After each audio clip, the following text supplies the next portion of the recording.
사순절 세 번째 주 수요예배 자리에 나오신 여러분, 또 성암TV로 함께 하시는 모든 성도님들을 환영하고 축복합니다. 사경에 또 계속되고 있습니다. 어떻게 여러분들 성령 충만한 한 주 보내고 계십니까? 이 사순절 기간, 또 우리 사경의 기간, 우리 삶 가운데 넘쳐나는 그 은혜와 사랑을 더욱 느끼는 성암 공동체가 되길 간절히 축복합니다. 우리 서로 먼저 인사하면 좋을 것 같습니다. 3월의 인사말이죠. 희망 담은 3월 되세요. 서로 인사하겠습니다. 희망 담은 3월 되세요. 이제 마음과 정성을 모아 거룩하신 하나님께 예배하겠습니다.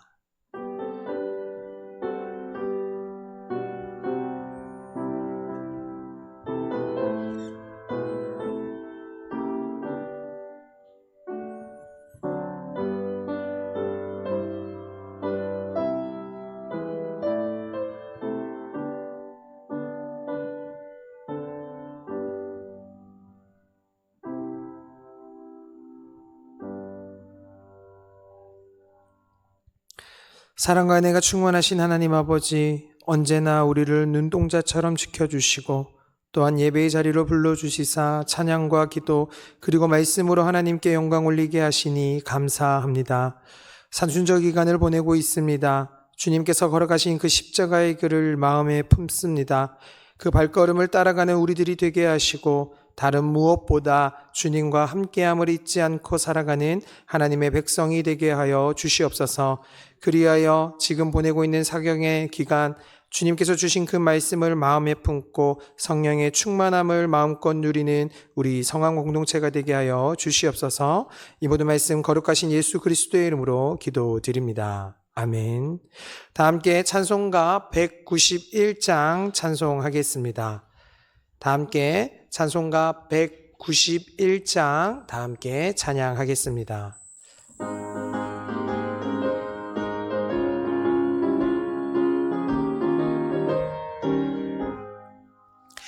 내가 매일 기쁘게 순례의 길 행함은 주의 팔이 나를 안보함이요. 내가 주의 큰 복을 받는 참된 비결은 주의 영이 함께함이라. 성령이 계시네, 할렐루야 함께하시네. 좁은 길을 걸으며 밤낮 기뻐하는 것 주의 영이 함께함이라. 전에 죄에 빠져서 평안함이 없을 때 예수 십자가의 공로 힘입어 그 발 아래 엎드려 참된 평화 얻음은 주의 영이 함께함이라. 성령이 계시네, 할렐루야 함께하시네. 좁은 길을 걸으며 밤낮 기뻐하는 것 주의 영이 함께함이라. 나와 동행하시고 모든 염려하시니 나는 숲의 새와 같이 기쁘다. 내가 기쁜 마음으로 주의 뜻을 행함은 주의 영이 함께함이라. 성령이 계시네, 할렐루야 함께하시네. 좁은 길을 걸으며 밤낮 기뻐하는 것 주의 영이 함께함이라. 세상 모든 욕망과 나의 모든 정욕은 십자가에 이미 못을 박았네. 어두운 밤이 지나고 무거운 짐 벗으니 주의 영이 함께함이라. 성령이 계시네, 할렐루야 함께하시네. 좁은 길을 걸으며 밤낮 기뻐하는 것 주의 영이 함께함이라. 이어서 찬송가 288장 찬양하겠습니다. 288장 다 함께 찬양하겠습니다.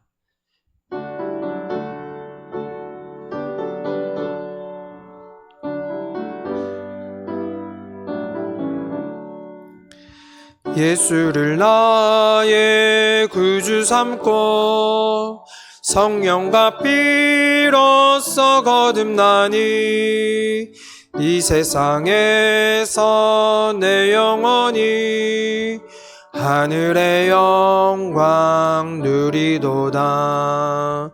이것이 나의 간증이요 이것이 나의 찬송일세. 나 사는 동안 끊임없이 구주를 찬송하리로다. 온전히 주께 맡긴 내 영 사랑의 음성을 듣는 중에 천사들 왕래하는 것과 하늘의 영광 보리로다. 이것이 나의 간증이요 이것이 나의 찬송일세. 나 사는 동안 끊임없이 구주를 찬송하리로다. 주 안의 기쁨 누림으로 마음의 풍랑이 잔잔하니 세상과 나는 간 곳 없고 구속한 주만 보이도다. 이것이 나의 간증이요 이것이 나의 찬송일세. 나 사는 동안 끊임없이 구주를 찬송하리로다.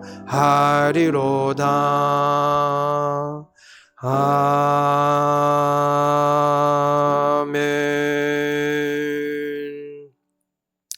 이 시간 우리 다 함께 깔뱅이 기도 8번째 기도로 다 함께 기도하겠습니다. 전능하신 하나님, 독생자를 보내사 우리를 다스리게 하시고 주님의 선한 기쁨으로 인하여 그분을 우리의 왕으로 세워주셨으니 이 세상 모든 권세와 사탄의 모든 위협에도 불구하고 다스리시는 독생자의 도우심으로 우리가 영원토록 안전히 보호받게 하소서.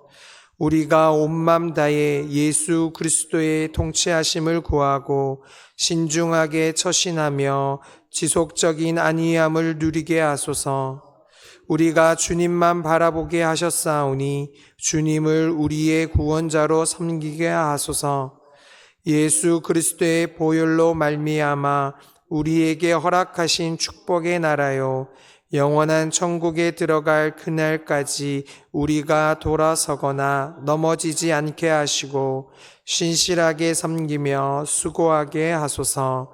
예수님의 이름으로 기도합니다. 아멘.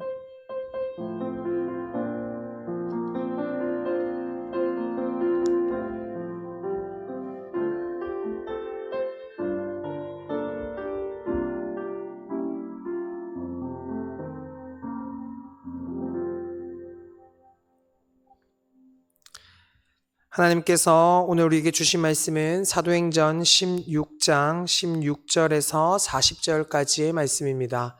사도행전 16장 16절에서 40절까지의 말씀은 신약성경 215쪽에 있습니다.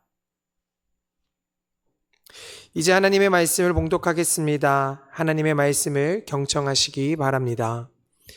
우리가 기도하는 곳에 가다가 점치는 귀신 들린 여종 하나를 만나니 점으로 그 주인들에게 큰 이익을 주는 자라. 그가 바울과 우리를 따라와 소리질러 이르되 이 사람들은 지극히 높은 하나님의 종으로서 구원의 길을 너희에게 전하는 자라 하며 이같이 여러 날을 하는지라. 바울이 심히 괴로워하여 돌이켜 그 귀신에게 이르되 예수 그리스도의 이름으로 내가 내게 명령하노니 그에게서 나오라 하니 귀신이 즉시 나오니라.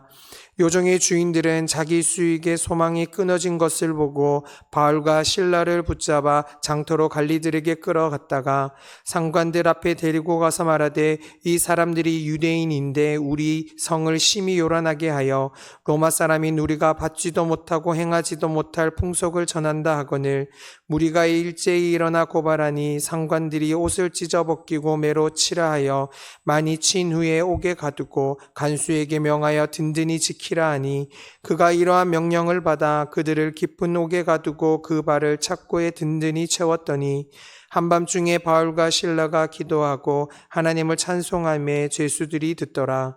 이에 갑자기 큰 지진이 나서 옥토가 움직이고 문이 곧 다 열리며 모든 사람의 매인 것이 다 벗어진지라. 간수가 자다가 깨어 옥문들이 열릴 것을 보고 죄수들이 도망한 줄 생각하고 칼을 빼어 자결하라 하거늘 바울이 크게 소리질러 이르되 내 몸을 상하지 말라 우리가 다 여기 있노라 하니 간수가 등불을 달라고 하며 뛰어들어가 무서워 떨며 바울과 실라 앞에 엎드리고 그들을 데리고 나가 이르되 선생님들이여 내가 어떻게 하여야 구원을 받으리이까 하거늘 이르되 주 예수를 믿으라 그리하면 너와 내 집이 구원을 받으리라 하고 주의 말씀을 그 사람과 그 집에 있는 모든 사람에게 전하더라. 그 밤 그 시각에 간수가 그들을 데려다가 그 맞은 자리를 씻어주고 자기와 그 온 가족이 다 세례를 받은 후 그들을 데리고 자기 집에 올라가서 음식을 차려주고 그와 온 집안에 하나님을 믿음으로 크게 기뻐하니라. 날이 새매 상관들이 부하를 보내어 이 사람들을 놓으라 하니 간수가 그 말대로 바울에게 말하되 상관들이 사람을 보내어 너희를 놓으라 하였으니 이제는 나가서 평안히 가라 하거늘 바울이 이르되 로마 사람인 우리를 죄도 정하지 아니하고 공중 앞에 때리고 옥에 가두었다가 이제는 가만히 내보내고자 하느냐 아니라 그들이 친히 와서 우리를 데리고 나가야 하리라 한데 부하들이 이 말을 상관들에게 보고하니 그들이 로마 사람이라 하는 말을 듣고 두려워하여 와서 권하여 데리고 나가 그 성에서 떠나기를 청하니 두 사람이 옥에서 나와 루디아의 집에 들어가서 형제들을 만나보고 위로하고 가니라. 아멘. 이제 목사님께서 하나님의 말씀 전해 주시겠습니다. 은혜롭고 거룩한 시간 되시길 바랍니다.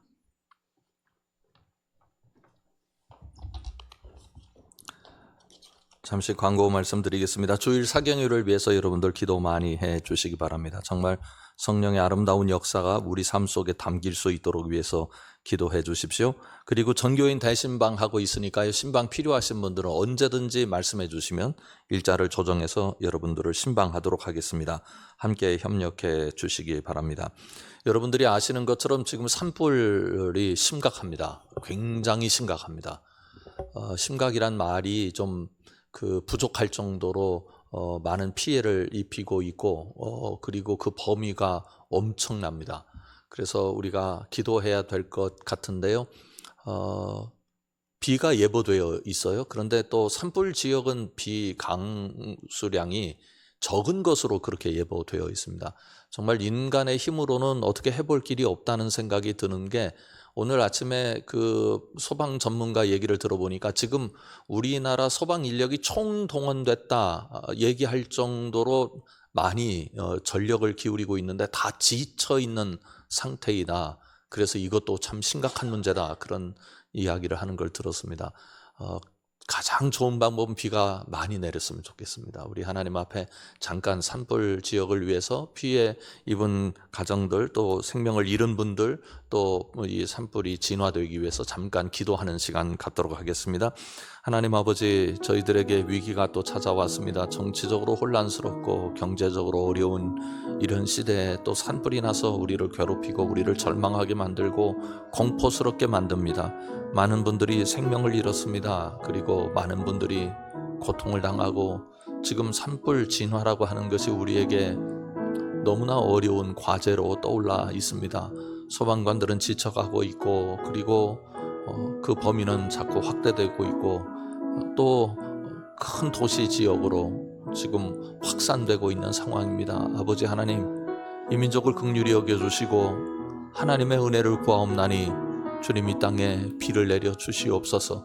그래서 산불이 진화될 수 있도록 인도하여 주시옵고 더 이상 피해가 나지 않고 더 이상 생명을 잃는 일 없도록 주님께서 역사하여 주시옵고 교회마저도 피해를 당하고 있는데 하나님께서 은총을 베푸시고 긍휼을 베풀어 주셔서 이 피해를 복구하는 자리까지 우리가 함께 협력할 수 있도록 도와주시옵소서. 이 땅을 다스리시는 하나님 앞에 우리 모두가 다시 한번 우리의 길이 어떠한지를 깨닫는 귀한 기회가 될 수 있도록 주님께서 도와주시옵소서. 함께 해주실 줄 믿사오며 예수님 이름으로 기도드립니다. 아멘.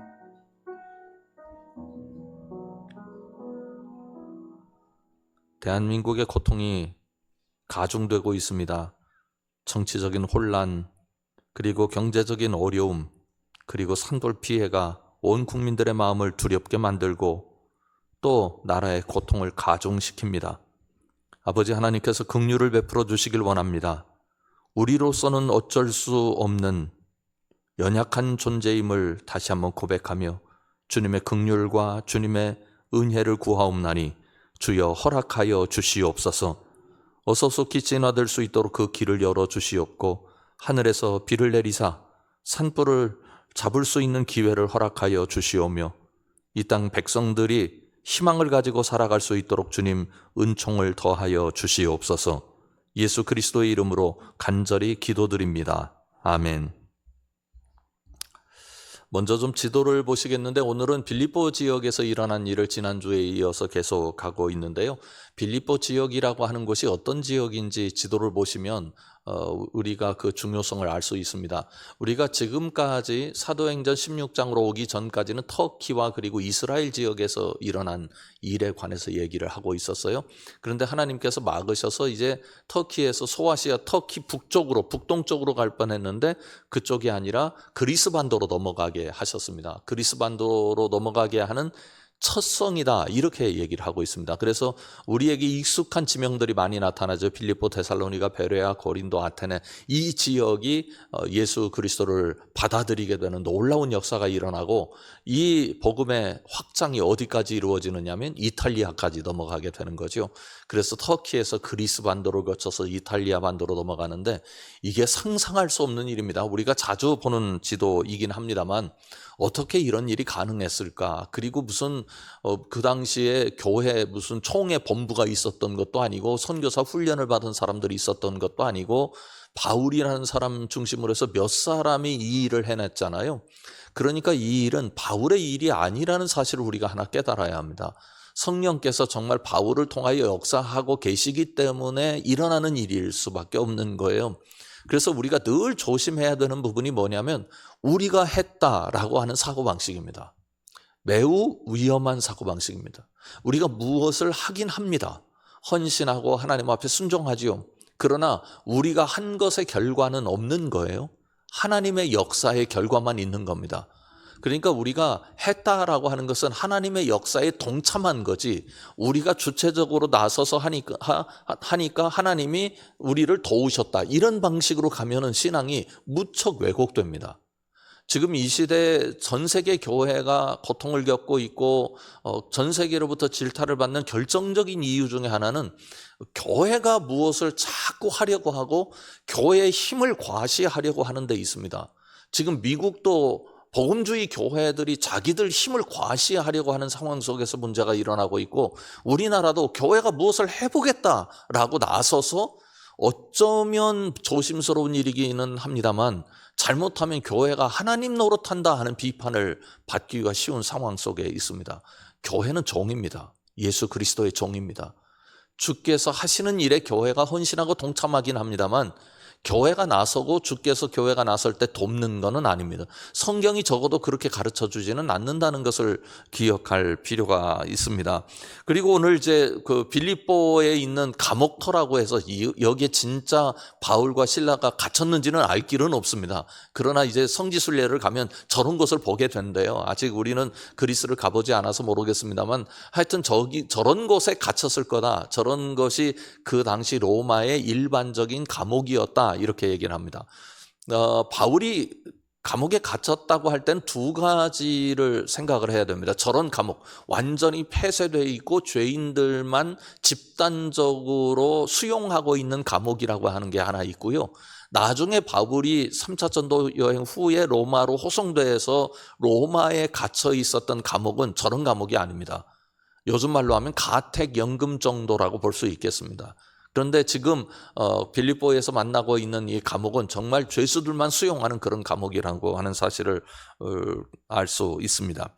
그런데 우리가 사도행전 16장 이 16절부터 40절까지를 보면서 하나 짚고 넘어갈 게 있습니다. 우리는 여기서 두 가지 기적이 일어나고 있는 것을 봐요. 첫 번째 기적은 뭡니까? 점쟁이 고치는, 귀신을 쫓아내는 기적이 있고, 두 번째 기적은 뭐지요?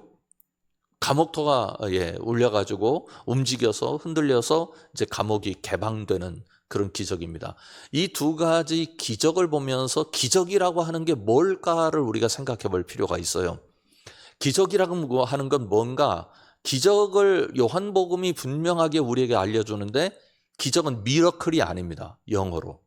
미러클은 뭐예요?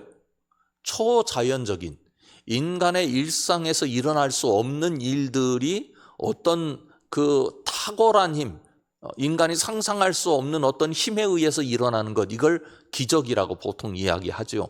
우리가 기적하면 놀라운 일, 엄청난 일 이렇게 생각을 하기 쉽습니다. 그런데 성경이 가르치는 기적은 그게 아닙니다. 놀라운 일, 엄청난 일이 아닙니다. 기적은 하나님의 계획입니다. 그래서 사인이란 말이 오히려 더 옳습니다. 미러클이 아니고요. 기적은 단 한 번도 이 땅에 일어날 수 없는 일인데 사람들에게 이렇게 엄청난 일이 일어날 수 있습니다라고 하나님의 전능하심을 드러내는, 하나님의 말하자면 힘을 드러내는 차원에서 나타난 기적은 없습니다. 성경의 모든 기적은 하나님의 구원 섭리와 연결됩니다. 그러니까 기적이 일어나야 하는 이유가 있는 거예요. 역사적으로 고통이 있을 때 하나님께서 왜 안 도와주시나? 하나님은 기적을 일으키시지 않고 성경에 기적이 많이 있는데 왜 내 병 안 고쳐주시나? 이런 일 안 들어주시나? 고통스러울 때 세상이 하나님께서 좀 뭔가 슈퍼 파워를 가지고 문제를 해결해 주셨으면 좋겠는데 왜 하나님 가만히 계신가? 하나님은 그런 방식으로 기적을 일으키시는 분이 아닙니다. 하나님은 하나님의 구원 계획을 이루시기 위하여 철저히 하나님의 의도하신 바대로 기적을 일으키시는 거예요. 성경에 이것으로부터 벗어나는 기적은 단 하나도 없습니다. 오늘 주신 말씀에도 점쟁이 얘기가 나오고 감옥토가 흔들리는 이야기가 나오는데 이게 어떤 의미를 가졌을까가 우리가 좀 관심을 두어야 할 부분인데요. 오늘 주신 말씀의 배경들이 중요합니다. 첫 번째로는 그 로마 사회가 미신 사회였다는 겁니다. 우리나라도 요즘 미신이 아주 심각할 정도로 창궐을 하고 있어요. 나라가 발전하고요, 계급화되고요, 복잡해지면 사람들이 이 세상이라고 하는 것에 대해서 내가 어떻게 할 수 있다, 내가 이 세상에 대해서 내가 어느 정도 조정할 수 있고 내가 어느 정도 적응해낼 수 있고 내가 이 세상의 흐름을 어느 정도 타고 갈 수 있다는 자신감을 얻기가 쉽지 않습니다. 세상 변화를 여러분들이 따라가실 수 있다는 생각을 하고 계십니까? 아마 이 중에 한 분도 계시지 않을 거예요. 세상이 변하는 게 너무 무서워요. 그렇게 되니까 자꾸만 위축되는 거죠. 그러면 이 위축된 세상 속에서 살아가면서 뭔가 나도 높은 자리에 올라가고 싶고 남이 가진 거 갖고 싶고 그리고 어떻게 해야 그것들을 해낼 수 있는지에 대한 궁금증이 확대되고 그런 욕망이 생긴다고요. 그러니 그것에 대해서 쉽게 답을 주는 어떤 존재에 의존될 수밖에 없습니다. 정치인들일수록 미신을 더 믿어요. 높은 자리에 있는 사람들일수록 미신을 더 믿을 가능성이 높아요. 왜 그래요? 너무 큰 거를 내가 다루고 있거든요. 그런데 이게 너무 두려워요. 언제 내 인기가 없어질는지, 언제 내 회사가 어떻게 될는지, 언제 내 권력이 어떻게 될는지 두렵거든요. 그래서 여러 가지 장치를 해놓고 산다고요.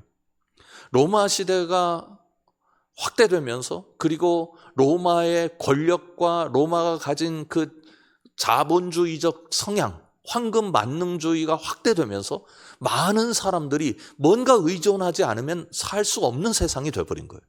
그래서 점쟁이 가지고 그냥 장사하는 사람 얘기 나오지 않습니까? 전반부에.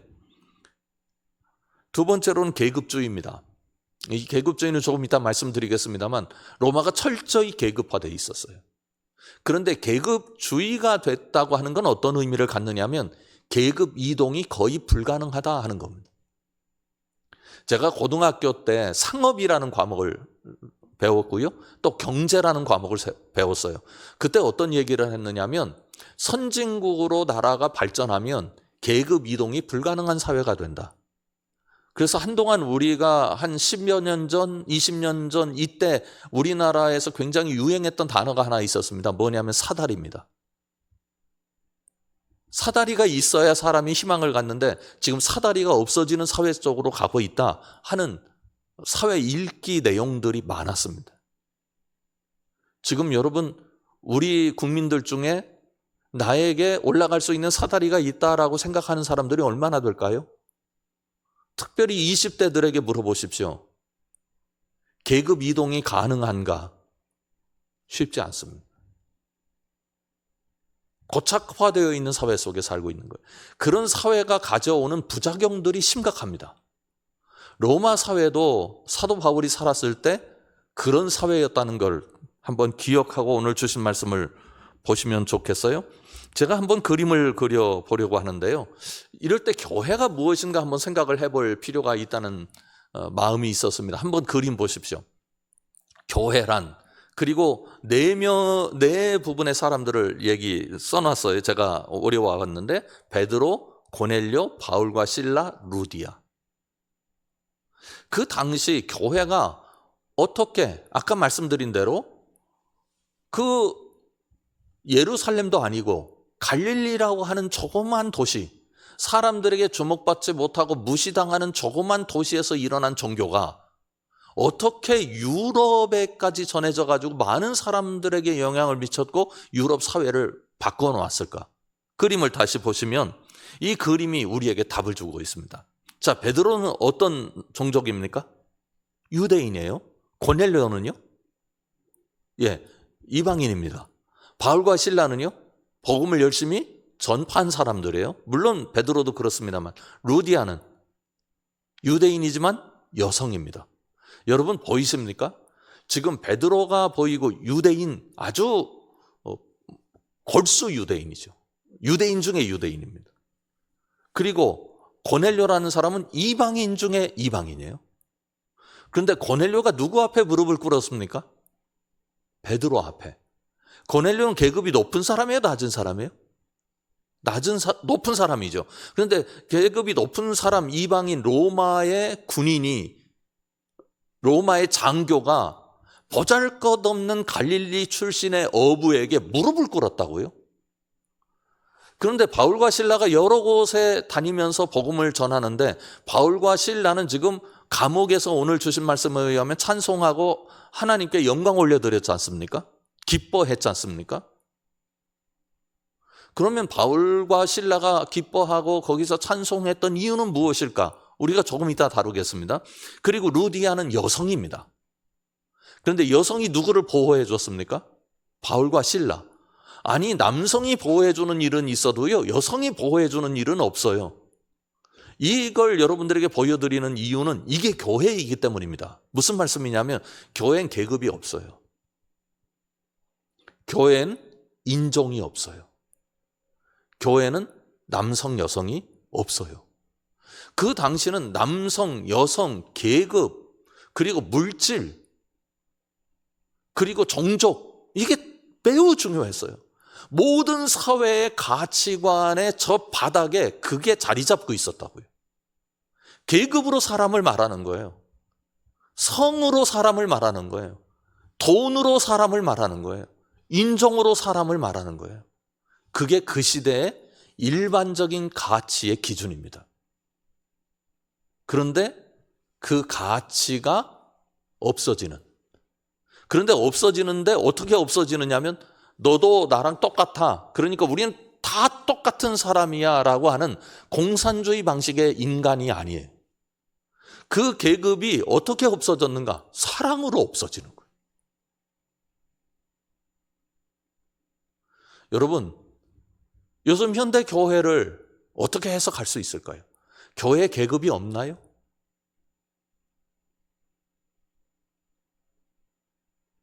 지금 대한민국이 가지고 있고 전 세계가 가지고 있는 가치관에 대해서 교회가 우리는 그것과 다른 가치관을 가지고 있습니다라고 이야기할 수 있을까요?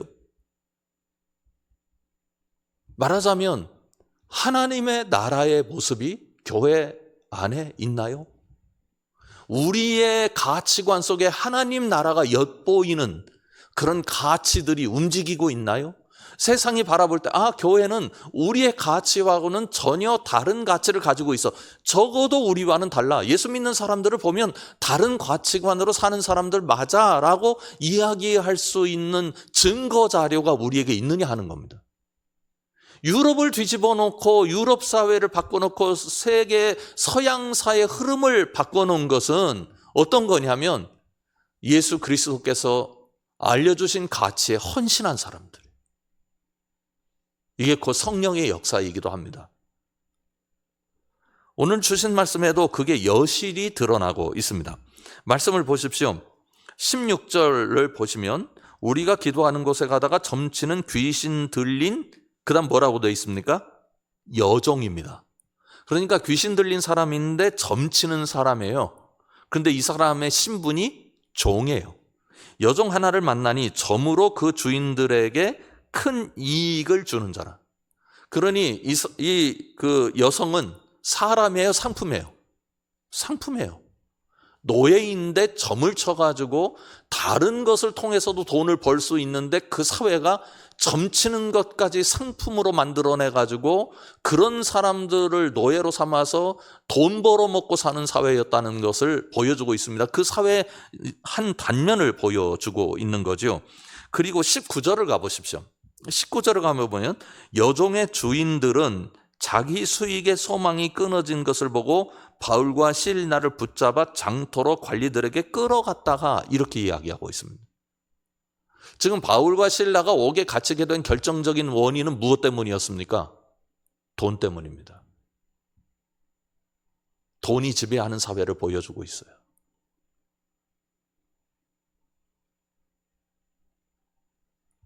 (18절로) 올라가 보면 이렇게 되어 있습니다. 이같이 여러 날을 하는지라 바울이 심히 괴로워하여 돌이켜 그 귀신에게 이르되 예수 그리스도의 이름으로 내가 내게 명하노니 그에게서 나오라 하니 귀신이 즉시 나오니라.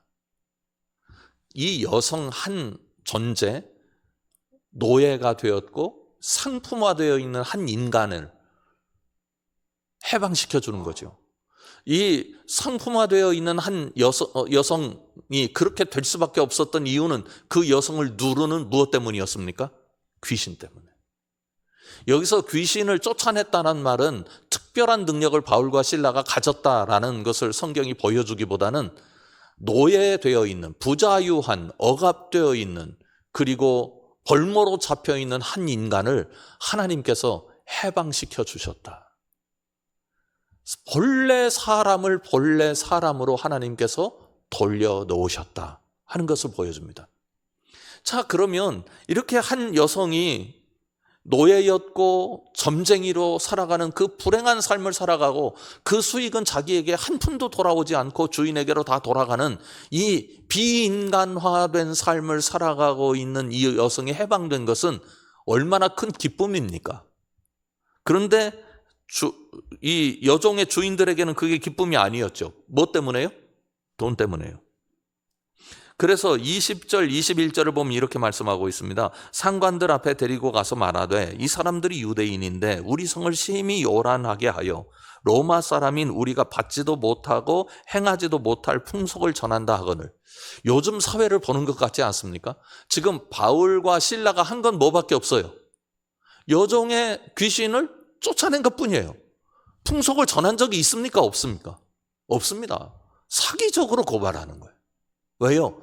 자기 돈 문제가 생겼으니까. 요즘 뉴스를 보면서 그런 생각이 들어요. 세상이 온통 사기적이다. 그렇게 변하는 이유가 뭐예요? 돈과 권력 때문입니다. 거기에 죄송하지만 미쳐 있어요. 아마 본인들은 그게 거짓말인 줄을 모를 거예요. 내가 어느 때 무슨 얘기를 했는지 본인들도 다 기억 못 할 거예요. 그때마다 권력과 돈이 가져다 주는 거를 획득하기 위해서 이론을 집어넣습니까? 그러니까 어떤 이론이 생겨서 그 결과물이 나온 게 아니라 결과물을 정해놓고 이론을 갖다 붙이니까 이것 갖다 붙였다 저것 갖다 붙였다 하는 현상이 나타나는 거죠. 그 당시에 이 돈이라고 하는 것, 계급이라고 하는 것이 얼마나 사람들을 강하게 지배하고 있었는지를 분명히 보여줍니다. 그래서 바울과 실라를 가두게 됩니다. 자, 그런데 25절 보면 이렇게 기록하고 있어요. 같이 읽어볼까요? 시작. 한밤중에 바울과 실라가 기도하고 하나님을 찬송하며 죄수들이 듣더라. 아멘. 우리가 이 말씀에 대해서 신앙적인 눈으로 보죠. 어떤 거냐면 고난 중에도 고통 중에도 하나님을 찬양하고 하나님을 높였다. 그렇게 이야기하죠. 맞습니다. 그러면 그 힘은 어디서 오는 걸까요? 도대체 그냥 어려움 당하면 무조건 찬송하고 하나님께 기쁨으로 나아가야 합니까? 어떤 분이 저한테 울면서 하소연한 분이 있어요. 뭐라고 했느냐면 고난 중에 찬송하라고 하는데 안 나오는데 어떻게 합니까? 속상해 죽겠는데, 아파 죽겠는데. 그거 다 안 당해본 사람들이 하는 얘기입니다. 안 당해봤으니까 고난 중에도 찬송하면 되지 그 소리 하지. 당해보십시오. 찬송이 나오나 원망이 나오고 하나님이 싫어지고 그런데 어떻게 하란 말입니까? 하면서 제 앞에서 펑펑 우셨던 그리스도인이 생각나요. 그런데 바울과 실라는 도무지 이 사람들은 사람들도 아니고 기계적인 사람들인가? 동전 집어넣으면 찬송이 저절로 나오는 녹음기 같은 존재들인가? 아닐 것 아닙니까? 더군다나 바울과 실라가 지금 좋은 일 했잖아요. 하나님의 뜻대로 지금 살고 있고 하나님의 역사를 일궈냈고 그리고 빌립보까지 와서 성령께서 인도하시는 대로 여기까지 와서 선교를 했는데 선교의 열매라고 하는 게 감옥에 갇힌 것 아닙니까? 아니 여기서 무슨 찬송이 나오고 무슨 기도가 나올까요? 근데 성경이 이 이야기를 하고 있는 이유는 뭘까요? 그들의 믿음의 탁월함을 이야기합니다. 그런데 그들의 믿음의 탁월함의 이유가 어디에 있느냐? 그 이유는 한 가지입니다. 그건 하나님이 이 땅의 주인이라는 사실을 믿었기 때문입니다. 황제가 지금 이 땅을 다스려서 우리를 황제의 권력으로 잡아넣었지만 우리는 황제 아래에 있지 않다. 하나님 아래에 있다. 제가 손양원 목사님에 관한 글을 읽다가 발견한 게 이거였어요. 늘 마음속에서 떠나지 않는 한 대목입니다. 손양원 목사님 사모님도 그렇고 그 따님들 계셨잖아요. 난 도저히 그 사람을 받아들일 수 없습니다. 그때 손양원 목사님이 아들 삼는 건 제발 좀 용서하는 건 나 이해하겠는데 우리 아들 삼는 건 우리 가족 삼는 건 도저히 이해가 안 됩니다 하고 식구들이 난리가 났어요. 그 손양원 목사님이 그때 그래도 좀 마음을 내려놓으면 안 되겠냐 그러면서 가족들을 설득한 게 아니었습니다. 뭐라고 했는지 아세요? 나도 어렵다. 근데 그 다음이 잊혀지질 않아요. 그런데 난들 어떻게 하냐? 주님이 시키는데. 그러니까 감정적으로 원수도 사랑해야지 이렇게 돼서 감정이 충분히 동의가 돼가지고 그분을 양자 삼은 게 아니라 아들을 죽인 사람을 양자 삼은 게 아니라 나도 감정적으로 도무지 이걸 어떻게 해볼 길이 없는 거예요. 나도 힘들고 고통스럽고 나도 안 했으면 좋겠는데 손양원 목사님의 적어도 그의 그 고백은 뭐냐면 주님이 시킨다는 거예요. 너 해라 이러고 시킨다는 거예요. 내가 주님의 종인데 주님이 시키는데 어떻게 하냐. 바울과 실라가 그 자리에서 기도하고 찬양할 수 있었던 이유는 여전히 우리 하나님이 이 세상의 주인이신 거예요. 그 믿은 거 실제적으로. 마음속에 찬송하고픈, 기도하고픈 마음이 올라와서 그런 게 아니라고요. 그런데 그렇게 바울과 실라가 엎드렸을 때 하나님께서 역사하셨을 것 아닙니까? 26절에 보면 이에 갑자기 큰 지진이 나서 옥토가 움직이고 문이 곧 다 열리며 모든 사람이 매인 것이 다 벗어진지라. 여기 분명히 이렇게 얘기를 하고 있습니다. 모든 간수들이 다 듣는 상황 속에서 역사가 일어났다, 이렇게 얘기를 하고 있는데요. 정말 큰 지진이 일어나서 옥토가 움직이고 문이 다 열렸다. 하나님의 역사가 그대로 다 일어난 거예요. 그러니까 지금 바울과 실라가 누가 우리의 이 세계 주인이라고 얘기한 겁니까? 하나님. 그러면 하나님이 주인이시니까 황제는 잡아 가뒀는데 하나님은 어떻게 하셔야 돼요? 열어주셔야 되는 거죠. 이 기적은 그러니까 하나님의 계획이고 하나님의 나라를 이 땅에 보여주시는 하나님의 그림이 지금 나타나고 있는 겁니다.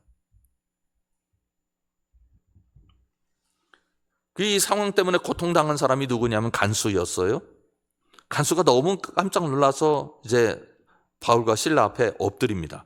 30절을 보십시오. 이렇게 되어 있습니다.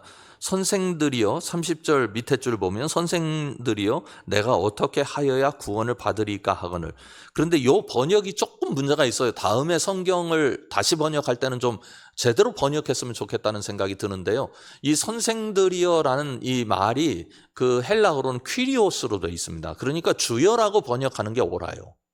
근데 이제 바울과 실라를 주라고 부르는 건 좀 이상하다 생각을 했을 가능성이 있는데, 그러니까 상관이라는 측면에서 바울과 실라를 바라봤을까 하는 생각을 해보긴 합니다만, 그러나 선생들이여라고 하는 번역보다는 주여라고 하는 번역이 좋은 것 같고요.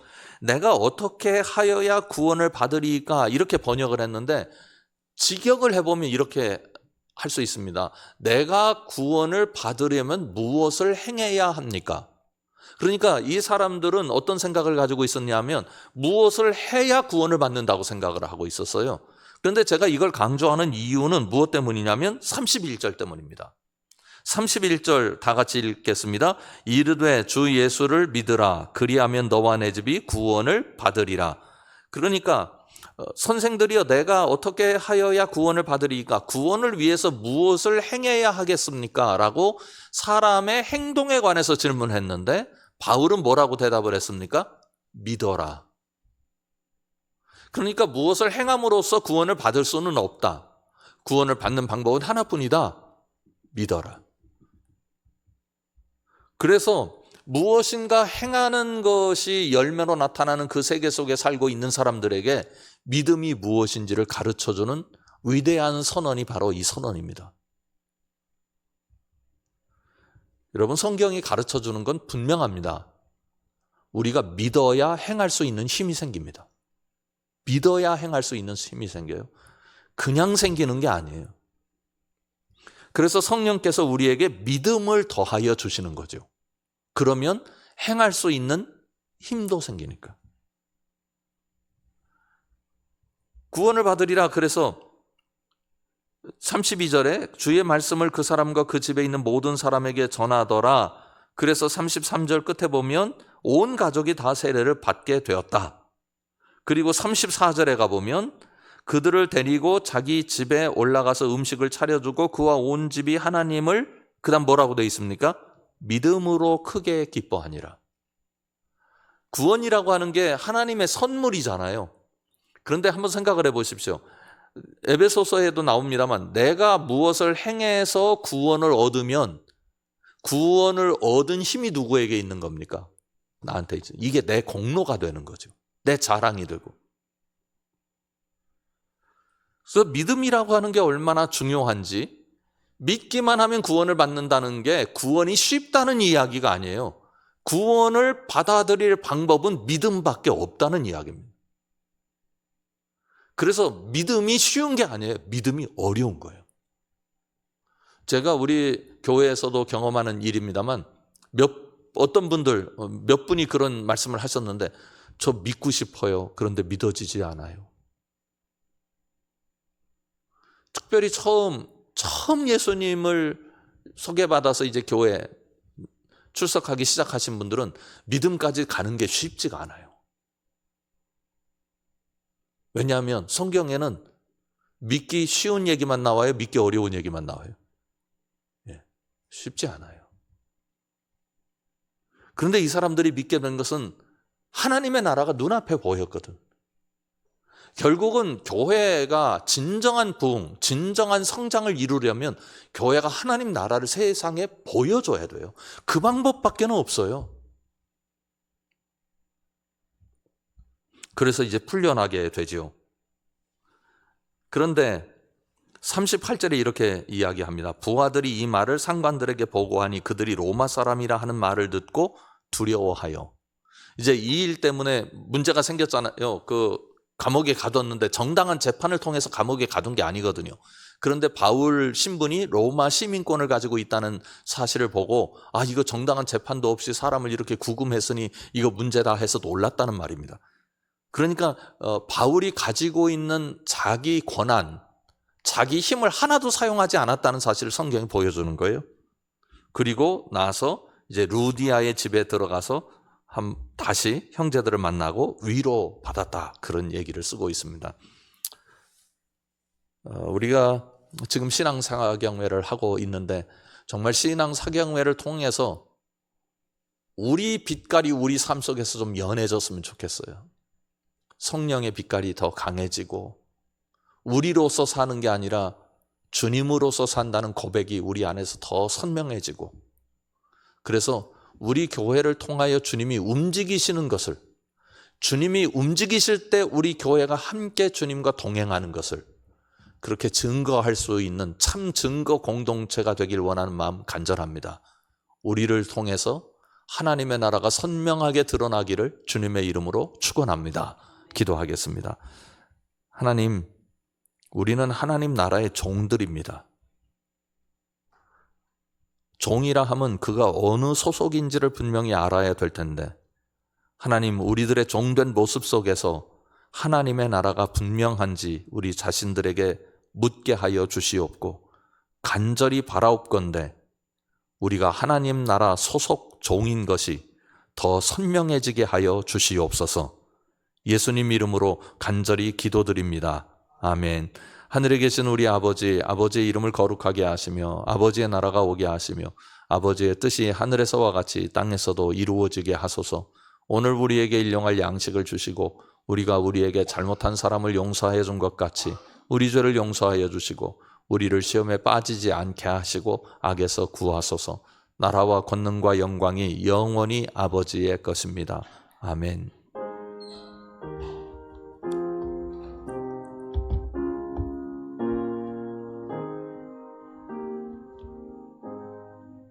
이상으로 마치겠습니다.